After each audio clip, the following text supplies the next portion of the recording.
Hey, good morning. Jesus is Lord. Hey, the Word works. Well, today ought to be Monday, about the 30th of the month. January's about over.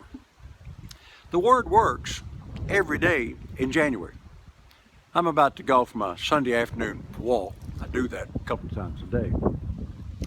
But I want you to know God has been good to me. He's a good Father. The Bible says in Psalm 37 verse 4, no, Psalm 34, it says, "Oh, taste and see that the Lord is good. And there's no want to them that fear Him." Now, so let me just deal with that a few days here. God's a good God, and He's saying, "Come unto me, all ye that are heavy laden, and I'll give you rest. Take my yoke upon me, you, and learn of me." That's what Jesus said, "For my yoke is easy, and my burden is light." So God's good. In James chapter 1, it makes it very simple. It very simply says that every good and every perfect gift comes from God. And so then the opposite of that is every bad, every evil, everything that's not good then comes from the devil. So what you got to do is kind of renew your mind that God is a good God, and He's got you on His mind for good things. I can't quote the verse today because I'm outside getting ready to go on my walk. But I believe it's Jeremiah 29 verse 11 says that God has your future planned for good, not for evil, but to be filled with shalom. That's the peace of God, the goodness of God. So God's got good things on His mind for Randy. God's got good things on His mind for Mark. God's got good thing on his mind for Roger.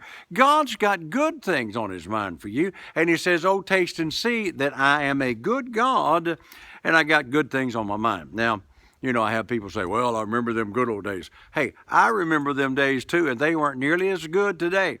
I like to build a fire, but I'd rather just turn the thermostat up to get my house warm and build a fire because I like to sit around it. I don't want to have to go out and gather the wood or the coal to keep the fire going so that we don't freeze at night. God's a good God.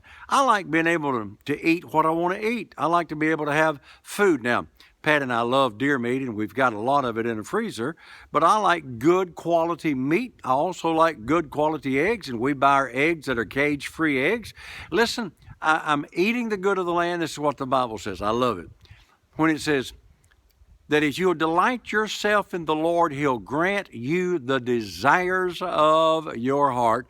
And then in Isaiah chapter 1, verse 18, I believe it says that if we put God first in our life, that we will eat the good of the land. Oh, let me quote it. "If you be willing and obedient, you will eat the good of the land." And I like to say this: if you're willing and obedient, you'll drive the good of the land. You'll live in the good of the land. You'll wear the good of the land. Even your animals will be blessed. I just want you to know God's good. And God's got you on His mind for good things. He's got me on His mind for good things. And so until I'm with you tomorrow, remember God's a good God. The devil's a bad devil. They don't change places. Remember Jesus is Lord. And as always, thank God the Word works.